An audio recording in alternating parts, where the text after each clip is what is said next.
Hey, good evening. Welcome in to State of the Tigers, our Monday night show. At least Monday this week. Could be a different night next week, but it's Monday tonight. Monday this week. We are going to talk Mizzou football. Regular season over, postseason coming, portal season coming, recruiting season, official visits, all kinds of stuff going on. It really is. The regular season's over, and now the busy time starts in college football. This show every single week is brought to you by James Carlton State Farm Insurance. James is located in Webster Groves, Missouri. You can give his office a call, 314-961-4800. You're always going to get a real person on the phone during business hours. They don't stay there all night. They actually take time off. But during business hours, 314-961-4800, you'll get a real live human being on the phone. You can hit him up at carltoninsurance.net.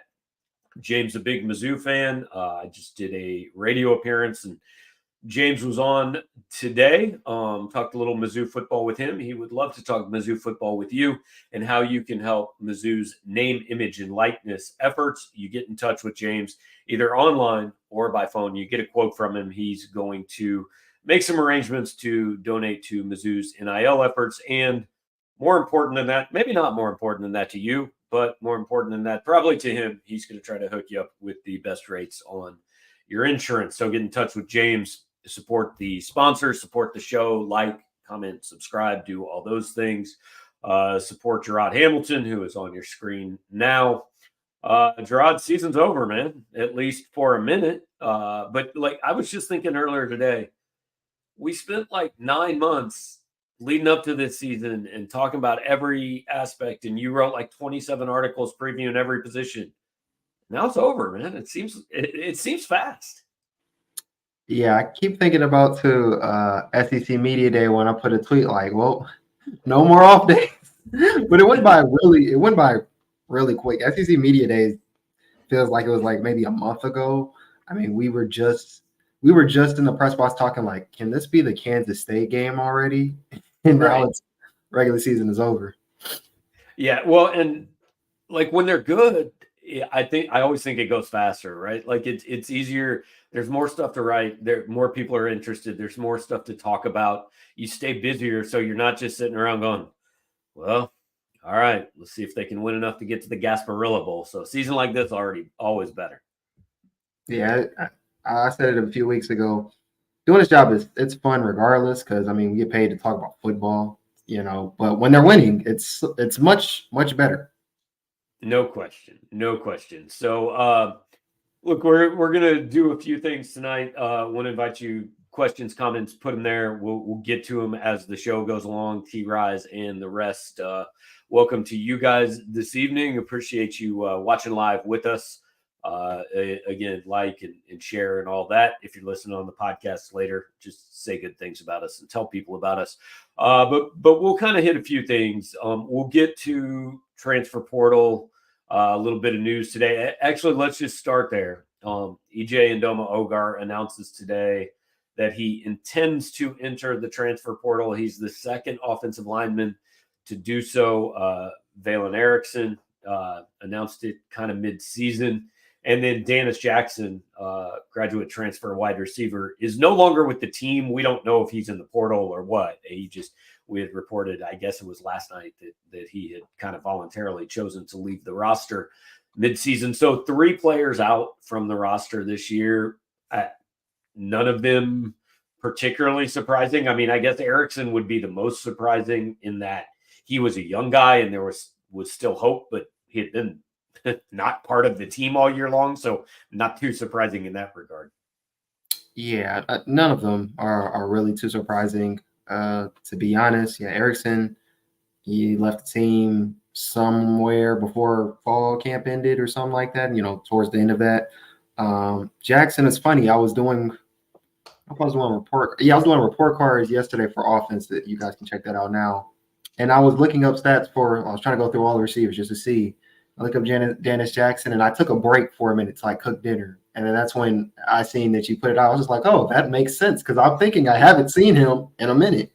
I kind of forgot about him, honestly, until somebody asked me. And I don't mean that to sound bad. Yeah. He just got lost in the shuffle. Right. He got lost in the shuffle. And then EJ, it's not surprising the fact that, he wants to play. Was he a 5th or 6th year guy? Like he's. I think this is his 5th year. I think next year would be this is his 4th year. He was at Mizzou for, I don't know, 4th or 5th. He's got another year, I think. Yeah. So my thing about him was, I don't know, this seemed kind of like writing on the wall because basically all of spring and fall camp was basically like there's 2 interior offensive line positions open for whoever grabs them, and Connor grabbed his in about a week, and then Xavier got his, and then after that I was just kind of like, well, the other 3 spots seem solidified, so you kind of knew there'd be some shuffling the offensive linemen, at this point. Yeah, and they had, I mean, basically until Armand Mimbo got kicked out, once Marcellus Johnson got hurt and Cameron Johnson came back, like they had the same 5 guys play about 750 consecutive snaps or something like that. Yeah, I mean, there wasn't gonna be a way. And then with Marcellus being in there, like him being the 6th man, that utility guy. I mean, if you can't be the 6th man, even that job for some teams being the 6th man is still like similar to EJ's job. So the fact that Marcellus even playing, that's something. So it was going to be hard to break that rotation. Yeah, no question. So, look, I know somebody had asked, Aiden had asked, who else do you see hitting the portal? I mean, you guys can do this as easily as we can, right? I'm never comfortable pushing kids out, but you can look down the depth chart and go through every position and go, well, that guy's been here 2 years and he hadn't played. That guy's been here 3 years and he wasn't really in the rotation. Like those guys are all candidates to transfer. That's they want to play. That's how college football is. But and look, I don't have anybody in mind here, but Jarod, I think going into the transfer portal, what every fan base is nervous about is there a Mekhi Wingo moment coming? Is there a Dominic Lovett moment coming? Right? Is there an actual contributor, a guy of consequence that's leaving? And we don't know that, but I think every coach, no coach will be shocked if it happens. It happens all over the country. Yeah. Just off the top of my head, I can't think of one, though, because it seems like most of Missouri's guys are either coming back or they're going to the draft. Like, I can't think of an instinct guy where it's just like, dang, that hurt, like Dominic Lovett. So I have to sit and think on that one. But, and I'm not saying a specific guy, but like last year, even Arden Walker, like it caught me off guard a little bit. I thought, hey, that's a guy that's kind of in line to start, but we never know why kids choose to transfer. So all I'm saying is you can figure out the obvious candidates, but that doesn't mean that a kid who played this year or is in line to play next year won't leave. Absolutely. So, yeah, that's going to be interesting. What's that? Is that a week from today? It opens officially a week from today. Yeah. So what you're starting to get today, it started really with Will Rogers at Mississippi State. I saw Chris Tyree from Notre Dame, Will Howard and Treshaun Ward from Kansas State. What you're starting to get today is I intend to enter the transfer portal. Like they're just saying it now because the sooner you get your name out there, then the sooner other staffs can start to say, oh, okay, there's a guy now. We can't contact him yet, but there's a guy next Monday. We better hit up. Right. Somebody in this chat said AJ Swan. I don't know, but Vandy quarterback. So yeah, there's going to be some. It's going to be interesting. It's going to be interesting. This is really only about the 2nd or 3rd year. I'll be honest, man. I kind of like it. It gives us something to like. It's super exciting. Free agency in the NFL is one of my favorite things. Yeah. I don't even watch the NBA, but NBA free agency kind of interests me. Yeah. I think it's kind of fun, man. I'll put it like this. The first couple of days of free agency are always fun. Once you get into the dog days of free agency and people are, transferring in and out and you're like, oh yeah. That's when it's just like, okay. But yeah, those first couple of days of the transfer portal, like where were we? We were at the Chiefs game last year. When I think it was Dom. When Dom is that right? Yeah, I feel like we was on the way or something like that. I think you're right. Like we were pulling into Arrowhead and we got a message that Dominic Lovett was officially in the portal or something. And so yeah, it's crazy, but yeah, it is definitely an interesting time. And it kind of another thing I look at is for the teams that aren't so great, like Missouri, you have a chance. You don't have to wait for the development of, high school kids and hope you get this player and this player. You kind of get some quality players now.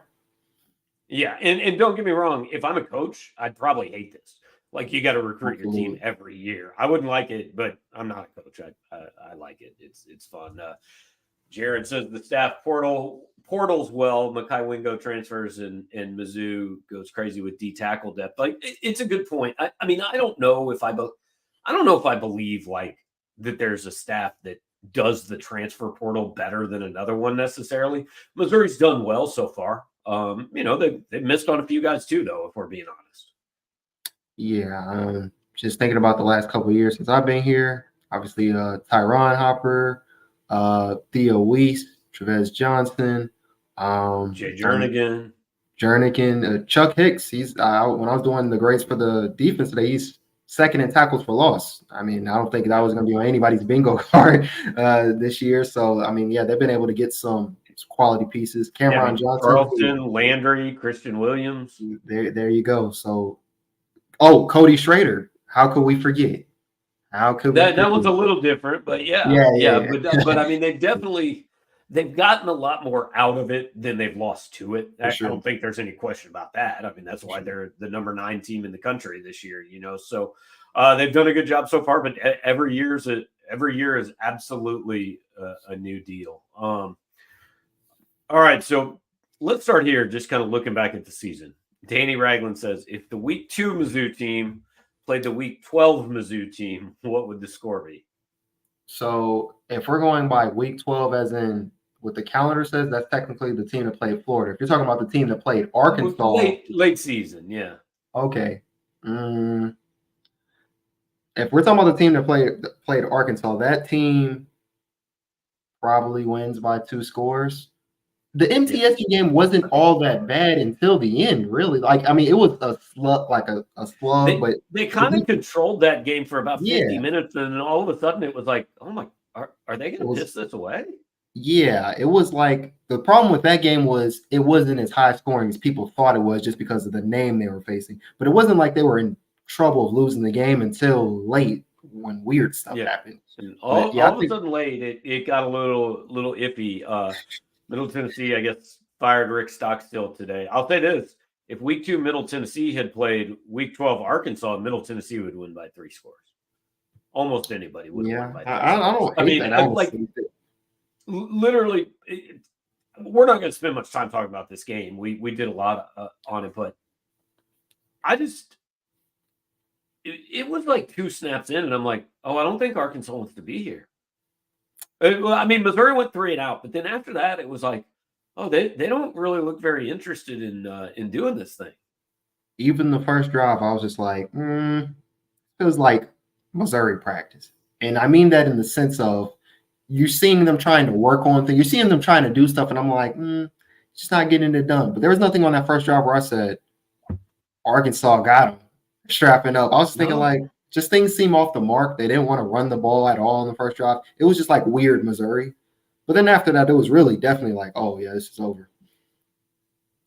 Yeah. So, again, I don't want to spend a lot of time talking about that. This is more, let's kind of recap some of the highs and lows of the season, stuff like that. So, if I ask you, like, what do you think the biggest play of the most important play of Missouri's season was? What do you say?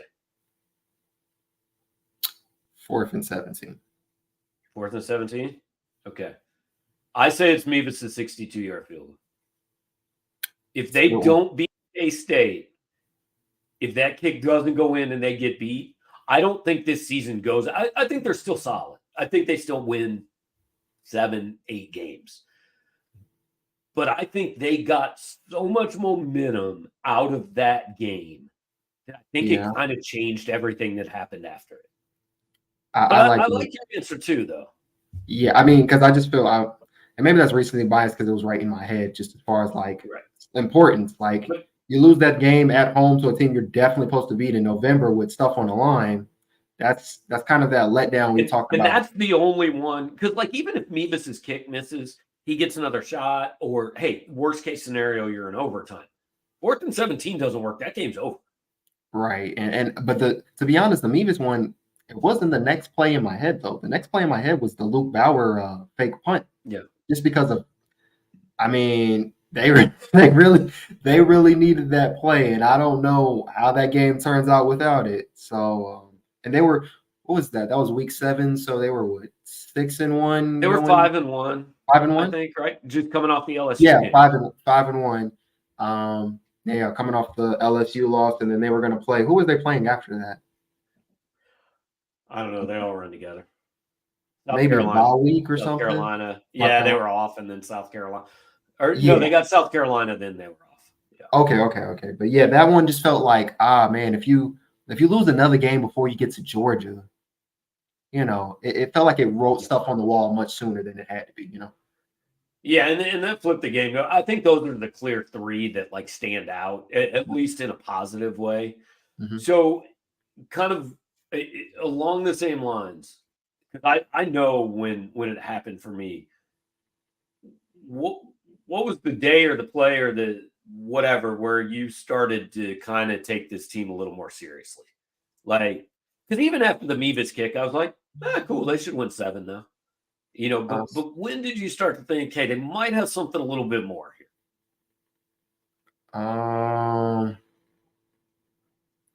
That Kansas State game is a pretty strong outing.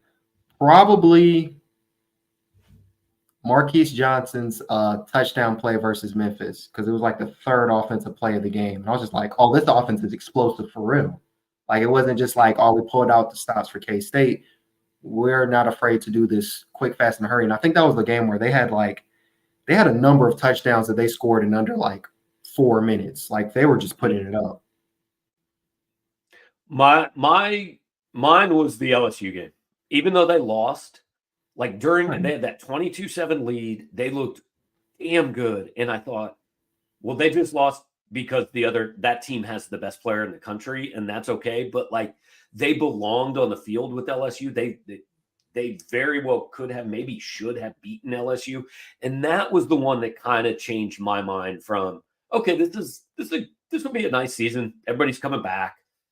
Drink's not in trouble. They'll win enough games to hang on. They actually could do something that I didn't think they could do 3 months ago or 2 months ago or whatever. So I kind of walked out of Faroe after that LSU game thinking, I think they're better than I thought they were.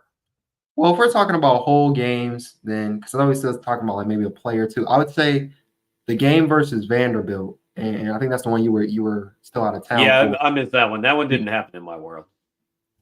Cook went like 33 of 41, 395, 4 TDs. Like, that was a game where I was just like, he cannot miss anything.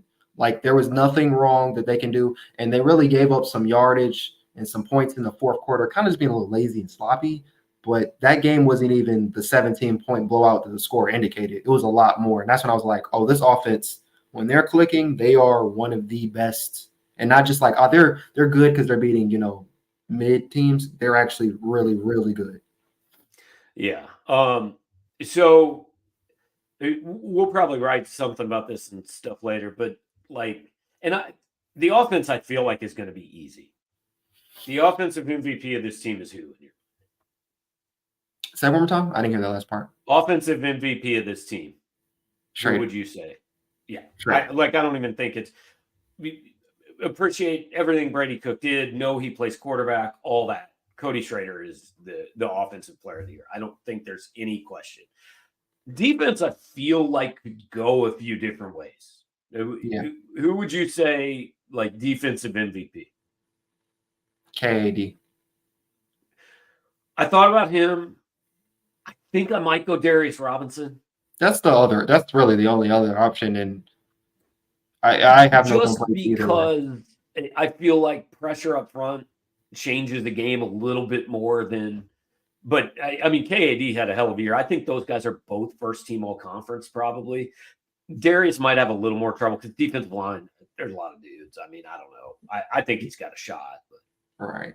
The only reason I go KAD over D-Rob is just because, times the secondary play, or more specifically the safety play, was kind of like sketch at times. So him and Ennis, they had to tighten up a little bit just to make sure the whole thing didn't go to crap. But for D-Rob, you could make the case that he had to learn a new position along with having Johnny Walker. No one really knew what they had at defensive end, and he made that work and had like 7 straight sacks, except his last game, but he had 7 straight sacks for a period in the season. I mean, 7 games that they sacked. Right, 7 in a row. Jeff says it feels like Javon Foster is underrated. So let's do that. Give me a guy whose season on each side of the ball is like not appreciated probably the way it should be. Offense is easy for me. I don't know if I would say he's not appreciated, but he's just lower in the pecking order. Maybe a Theo Weiss. Okay, I like that. I was going Xavier Delgado. Yeah. Delgado.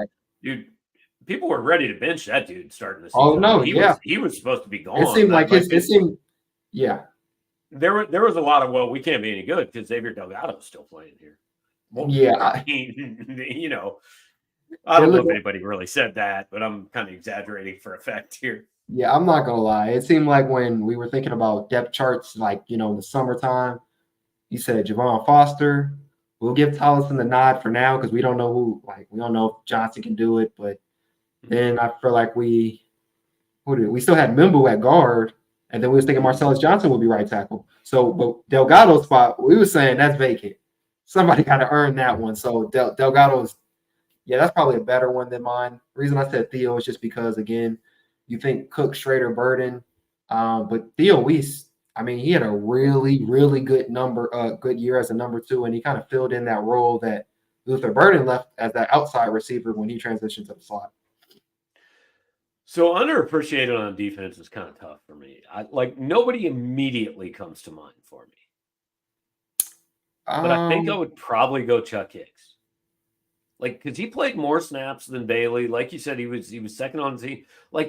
He had a bad day against Florida, but overall, I feel like he played pretty well this year. Look, when they took him right before the season, I'm like, this guy wasn't even going to start at Wyoming. I don't really understand this. I mean, it didn't make a lot of sense to me, and he was big this year. Yeah, that's a good one. I think mine's a little bit different. Josh Landry. I mean, this was a guy, 5th defensive tackle on the depth chart a year ago. He made his, I checked earlier, he only had like 3 or 4 starts, but again, defensive tackles all play the same number of snaps just about, so it doesn't matter. But he's one of the team's better run stoppers. He's always in the backfield. Sometimes he overruns things to the point where he's, he gets passed up, but he's always making plays in the backfield. That'd be my guy. Yeah. We're getting a few questions on specific transfers and stuff. Look, guys, I'm not going to start. If Toriano Pride hits the transfer portal, then we'll start talking about it. I don't really think there's a lot of point in spending energy and, hey, what if this guy, like Treshaun Ward hit the portal today from Kansas State. I think that's a guy Missouri probably looks at because they need a running back or two. I had posted about some Spencer Brown, an offensive tackle from Michigan State. I don't know that Missouri will look at him, but that's possible. But until kids say they're in the portal, I think it's kind of wasted energy because all it does is get everybody's hopes up and then nothing happens. Right. I do want to go back real quick.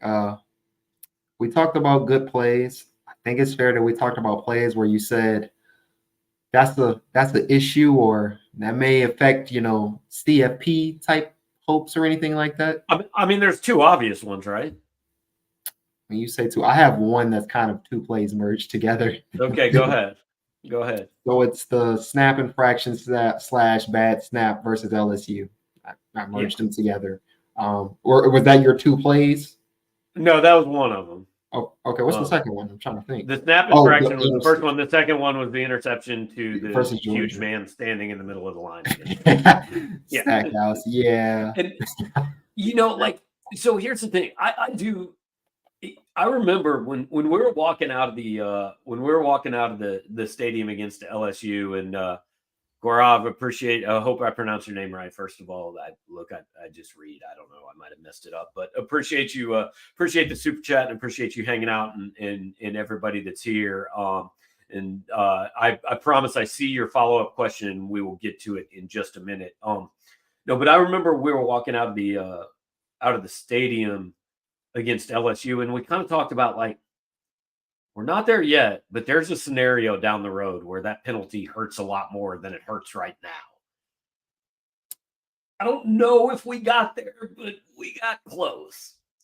Yeah, because it's just, when we think about it, it wasn't like Missouri easily drove down the field. Like where they got to the point of like, it kind of was already like, they all were right, going to score on that drive. Yeah, we were thinking kind of already like, okay, so at least they're probably going to tie. So, but they can score for real, but they're probably at least going to tie if things go wrong. But if it goes horribly wrong, well, then that's out the window. And that's what. Yeah. And I still like my point that I didn't get to was I understand people that will look back at this and go, man, if it wasn't just for those two plays, right? We're 12-0, or even take one of them away, we're 11-1. And I get that. But I also feel kind of like I don't think this team left much out there, man. Right. I mean, I feel like they got just about everything they can out of this season. And because when I look at this team and I look at the season, I go, yeah, I don't think they probably are one of the top 4 teams in college football, but I think they're one of the top 10. Yeah, and that's again, we got to keep perspective of where we were 4 months ago. We top 10 in Missouri, top 25 in Missouri was kind of, a little stretch. If you're going 7-5, is there a 7-5 team in the top 25? Without looking, I doubt it. So, although Tennessee, they stayed in the rankings way Tennessee's too long. 8-4 though. Yeah. Yeah, they still should have been out the rankings. They was tripping. But you know what I'm saying? That was hard to be, You know what you find at the end of every year? You look at like 21 through 25 and you're like, well, none of those teams should be in the rankings. And then you figure out, oh, like, well, I don't know. They got to pick 25. I guess that's okay because everybody else lost too much. But I promised Gabe that we would get to his question. Latest intel on the north end zone. So there really isn't any, truthfully. They had the curators meeting on November 16th, and nothing really came out of that. Other than, hey, we're going to do a new video board, and that's going to be the first phase, and we're going to kind of talk about it. I don't think the curators meet again until after the first of the year. Athletics is going to get a plan to them, I think, by then, and hope for approval of some things in April. But it's just kind of out there right now, and we haven't seen pictures, anything like that. So appreciate you the interest in it, but we don't have a whole lot on it right now. I think there are maybe 5 or 6 people who have seen the drawings. Jarod, I'm not one of them. I don't know, maybe Jarod is, but I am certainly not one of them. Nah, if the plug, which is Gabe, doesn't know, I don't know. All right, Kyle wants to know, do you think Mimbo stays at right tackle next year, moves to left tackle? Okay. I don't know. What do you think? So I was told, I think it was when they were doing the high school camps, so maybe June or something like that. Like they see him as left tackle of the future type of guy. Like they think he's great, and they're going to make him that move. Thing is, he played really well at right tackle. If you can bring in the right left tackle in the transfer portal, probably no need to move him. But I do think it's something where maybe they don't announce it to us, but maybe they see, they try to work him out a little bit and see how that goes. And then if they like it, they pull a D-Rob and say, we're thinking about moving him to another spot.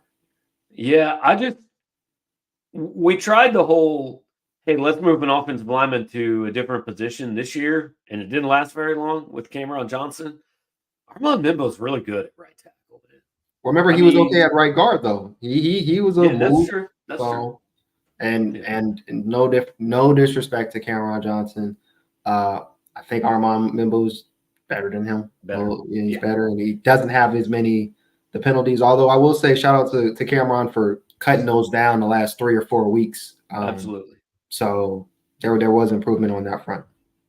Connor's asking if Javen Richardson is the starting left tackle or right tackle next season. I mean, here's what I can report about Javen Richardson. He's freaking gigantic. I saw him on the sidelines at his official visit and took a picture of him. Now, all offensive linemen look pretty big to me, to be honest, but he looked bigger than most of them. I don't have a clue. I mean, I don't think you bring in a JUCO guy with the idea that he's not going to compete for a starting job. So I think he'll compete for it, but I don't have a clue how good he is. Yeah, that's TBD. TBD. Spring ball is so important. I hope it's a little bit better this year. Yeah, we'll see. I hope I'm still covering the NCAA tournament, but we'll see. Who is number one running back next year? He's not on this team. I don't think so. Not yet. I do think Jamal Roberts is number 2, and that means possibly he could by the time next season rolls around, he will be number 1. But as of right now, RB1 isn't on the team. Now, I'm gonna be very honest. If you asked me this question last December, I would have said the same thing, or last April. I would have said, well, he's not on the roster. They got to go find somebody. They don't have a number 1 running back. Yeah, for sure. Badly missed on that one. Yeah, but that's a miss. I'm glad to have that miss. I'm rather we miss it and they be great. Right. Well, like literally, if somebody, whenever I quit doing this, if somebody, and I feel pretty confident there's probably somebody on the message board who actually does this, has a spreadsheet of like things I've screwed up over the years. Dude, Cody Schrader could be high on that list. They'll get you for that. But I mean, you got a lot more wins than losses, Gabe. Sorry. Yeah. We'll we all get it. We all get a bad day on the mound. That's okay. So yeah, but they're definitely going to hit a running back or two in the transfer portal. So the last thing we wanted to hit here is obviously bowl stuff. So the way this is going to work on Sunday, the playoffs announcement show starts at 1:30.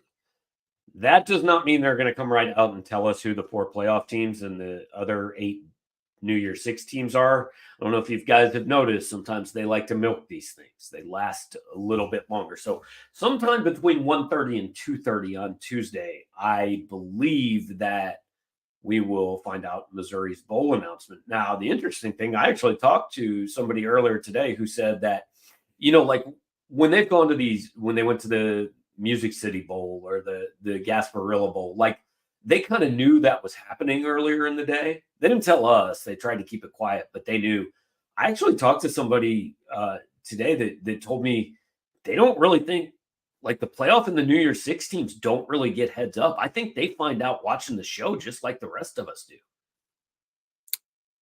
Makes sense to me. That's kind of cool. That's why they put it on the thing, and I'm glad they do. I don't want to see them fake when people they're screaming excited, and then the cameras do it one more time. Ready this time, right? Right. So that's cool. That's cool. Yeah. Aiden was asking if we agree with Ole Miss Twitter thinking they are better than Mizzou.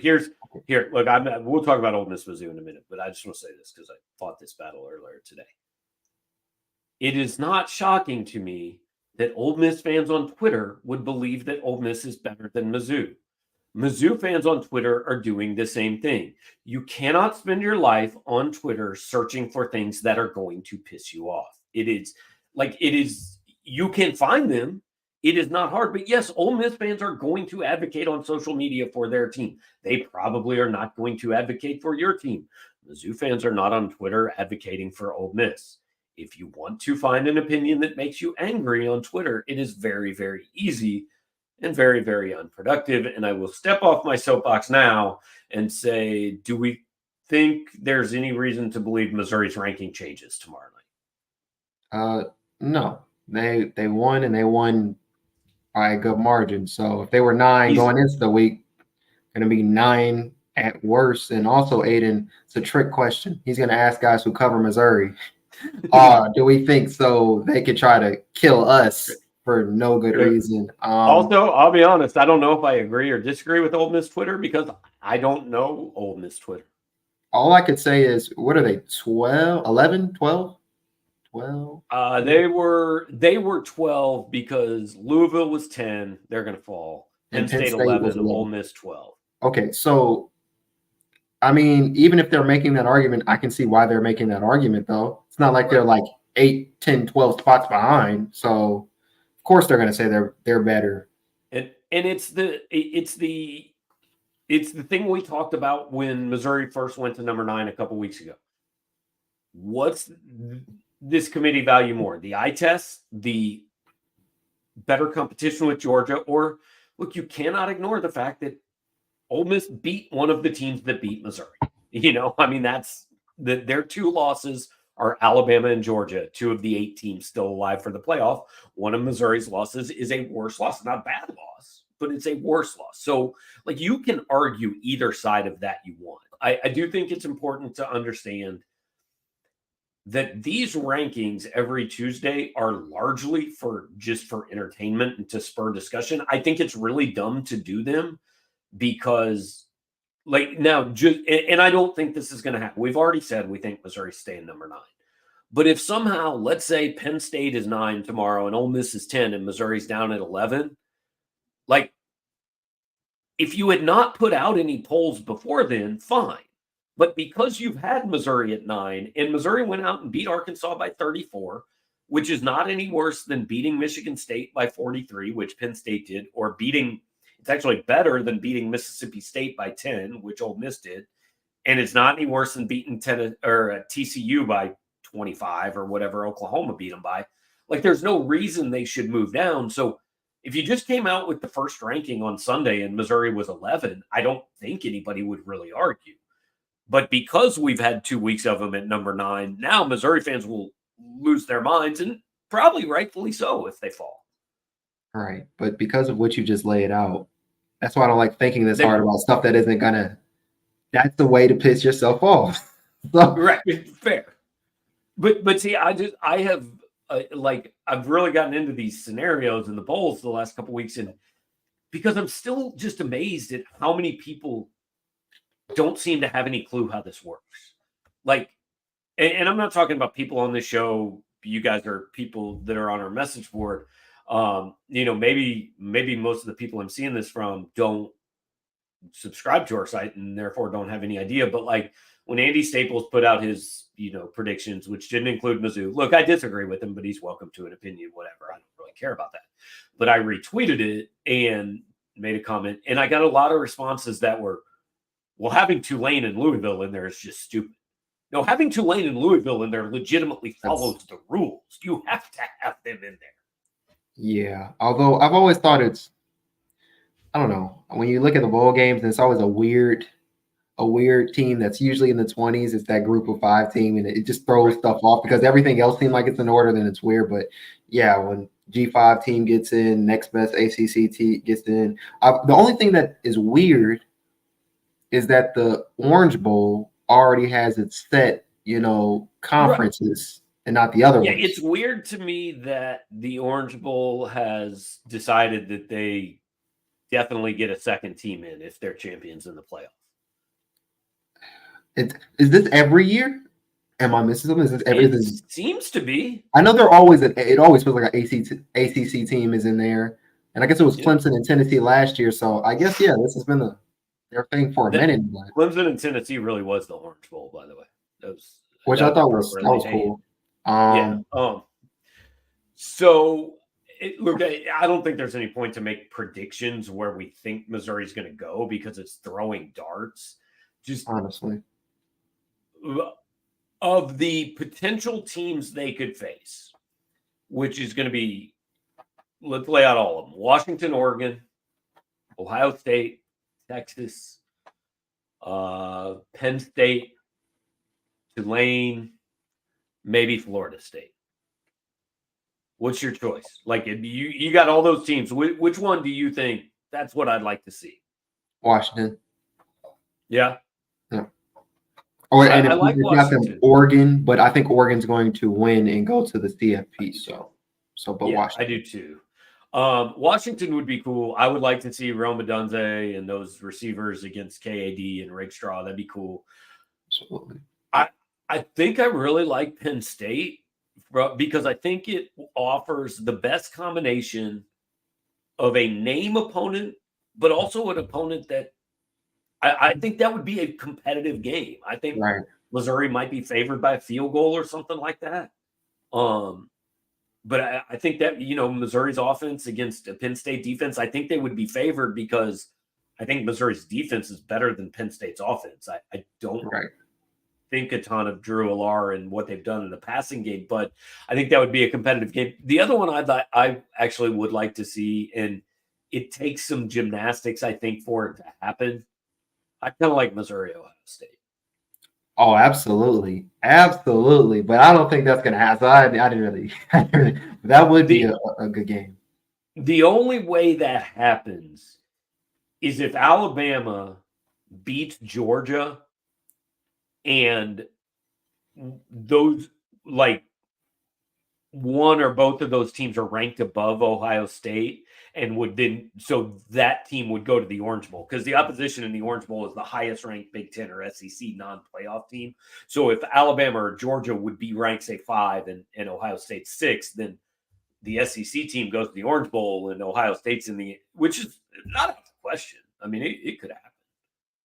No, that would be pretty cool. The team I do not want to see, besides the G5 team, but it's Texas.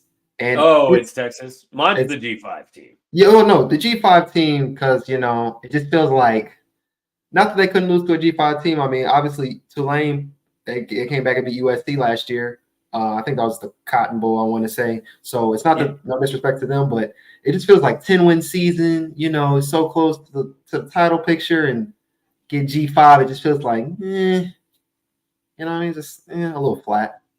Yeah, I agree.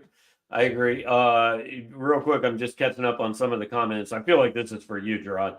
Danny wants to know if Mimbo climbs the rankings of players you'd want on your side in a dark alley after swinging the fists around in Fayetteville. Yeah, because there's a moment when he got his helmet taken off and he still had like 5 or 6 on him, and he was still about that action. And that's the type of bodyguard I need with me in the alley. Here's what was crazy to me about that fight. So, like, obviously it kind of started on the play before when Brady got hit in the bounds. Right. But the extracurriculars that were going on the following play, like, you can definitely watch that and believe that Cameron Johnson kind of instigated. He did start it. Okay. He did. So but here's the thing. Cameron Johnson, no penalty, no ejection. The dude for Arkansas, number 6, that comes from absolutely nowhere and just levels Cameron Johnson. Yeah. No penalty, no ejection. That's what I was thinking. Other dudes got kicked out of the game. Yeah, and there was also somebody, I don't feel like there was a player, an Arkansas player, who had his helmet off. I don't know if he took it off or whatever, but I don't feel like he got ejected either. It was I don't know. It was interesting. It definitely started on the play before. And if y'all see my report card for last week, I gave the offensive line a boost for sticking up, because that they were already destroying. They were going to destroy them. But after that, it was just like, oh, it's going to get disrespectful. And that's what it did. It doesn't happen. What if the coaches would have gotten involved? Is there a worse fight in the SEC than Drink versus Sam Pittman? Like, I don't feel like that would be they're not going to fight because Drink just gave support to him. They're just going to chat it up a little bit. So I don't know, but we all know I feel like I know the fight I'd like to see among SEC coaches. Who's that? Or do think about Drinks who would want to fight Drink and who Drink wouldn't like. Who do you think it'd be? Oh, it's Heupel. Oh, that is Heupel. Okay. So yeah, he would want to fight Heupel for sure. And I was thinking how I think Beamer would want to fight Drink. Okay. So yeah, that's a good one. Yeah. I feel like, and we got one more question we'll get to after this, but I feel like football should go to hockey rules. You want to fight? Cool. Teammates can't get involved. Square up. Let's go. Yeah. I would say take the helmets off, but we're not. I don't promote concussions. I don't want nobody to get rocked for real. But like, you can't. Here's the thing I've never understood about a football fight. Why are you swinging your hand at a guy wearing a helmet, man? I don't know. It make him feel good, but you break your hand doing that. Maybe, to be honest, I don't know why. I'm not saying they should, but I don't know why the Myles Garrett situation hasn't happened a lot more. Get your helmet and that's assault. There was a kid in the Florida game. I believe it was a tight end that Missouri actually recruited a couple years ago. When some stuff broke out in the Florida State game, he went to the sideline holding his arm like I think he had hurt himself, getting in a shoving match. So stupid. So yeah. Okay, so I want to finish up with this because this is a question I've gotten a decent amount. Camden wants to know, is there any way Mizzou can get screwed out of a New Year's Six Bowl? So there is one way. I also want to point out Mizzou sent out an email to donors today about bowl tickets. The only 5 bowls listed are the Fiesta, the Orange, the Cotton, the Peach, and the Citrus. So in other words, Missouri's going, we know we ain't falling below the Citrus. And they know that because LSU went last year. LSU not going to go this year. And if Missouri falls to the Citrus, it means Ole Miss is definitely in the New Year's Six. But here is the only way, and again, I don't think it's very likely, but the only way Missouri, assuming they're at number 9 still, gets left out of the New Year's Six. Iowa has to beat Michigan. Oklahoma State has to beat Texas. And Florida State and Alabama both have to be ranked above Missouri. So whether that would mean they both won or they both lost and stayed above Missouri or one or the other, like if all 4 of those things happen, if Florida State either wins and is in the playoff or loses and doesn't fall below Missouri at 8, if Iowa beats Michigan, and we can stop right there. That's what I keep thinking. Iowa beats Michigan are like, they would have to win the game 2-0. Yeah. Or they would have to get 2 pick sixes like TCU did against Michigan. No, because TCU's offense could put up points. They had NFL talent. I don't know how much NFL like elite, especially. No, but I'm saying Iowa would have to get 2 pick sixes, and then that would at least give them 14 points, and then they would just have to win the game 14-10. Yeah, because they're not going to score on offense. Oh no, it's not going to happen. It's not going to, because it's as good as their defense is. I mean, they still have to play offense, and that's where it ends. Yeah, so I think that's the most unlikely of those 4 things. I think the most likely of those 4 is that Florida State ends up ranked above Missouri, whether that's by a win or a loss and staying above. Who do you think wins the SEC title game? Georgia. I think Georgia. I just think Georgia's better. Yeah. We could have solved a lot of this if Auburn had simply not put a spy on a quarterback on 4th and 31 and given up a touchdown pass, but that happens. So. Man, I don't know. All right, so we both got Georgia, we both got Michigan, Big 12 title, Texas and Oklahoma State. Texas. Yeah, I think Texas without question. ACC title game, Louisville, Florida State. I think Florida State pulls it out, but I'm not gonna lie to you. Louisville can definitely win that, but that's not a game I'm interested in without Travis. I think Florida State's gonna win it, and I think that's gonna get Florida State in the playoff. Which they should be. I think which they should be. If they go 13-0, they got to be there. Yes. But I think they're good. I don't think they have any chance to win a playoff game. Yeah, no. Once they're the guy, when they get in the playoff, I want that one. I don't care what my ranking is. I want that team. Yeah. If I see Florida State in there. And so last one, we've already said we think Oregon beats Washington. Oregon's a 9-point favorite. Does Oregon cover? I don't know about that because something about the Washington team, even though they're winning a lot of close games, there's something about being able to keep a game close and pull it out at the end, especially against a team you've already beat. Now, Oregon, ever since that loss, they've just been bullying everybody else. So it could be a different Oregon team, but I don't know if it's, would you say 9 or 9.5? I've heard both. I'm not sure what it is. 9.5 seems, I don't know if I got exactly 9, maybe 6. 6.5 feels a little bit better. 9 seems. Yeah, I don't think it's 6. That's kind of tough.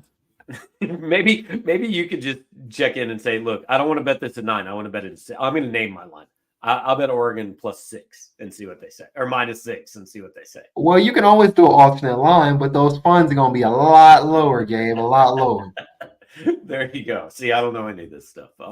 So, hey, appreciate all you guys hanging out. We wanted to make sure to do this. We may do a reaction show Sunday after the bowl announcement. We'll see. I don't know what the schedule is going to be. They've got the announcement. They've got Mizzou plays Wichita State that day. It's just going to be a matter of timing what we manage to do that day. If we don't do it on Sunday, we'll definitely be back here on Monday. I'll have Drew King back with me on Thursday. So appreciate all you guys hanging out. Do want to remind you one more time, the information's been scrolling across the screen throughout this show. If you're watching on YouTube, James Carlton, State Farm Insurance, get in touch with him at carltoninsurance.net. You can also call him at 314-961-4800. James Carlton wants to be your insurance agent. I know a lot of people who use him. Drew King uses him. A couple of my friends in St. Louis use him. All highly recommend him. Once you get in touch with James, talk a little Mizzou football, help out Mizzou NIL, get yourself a good rate on insurance. As long as you're here, like, comment, subscribe if you watched on YouTube. If you're listening on the podcast, thanks for listening. Say good things, share it on social media. We will talk to you all next time.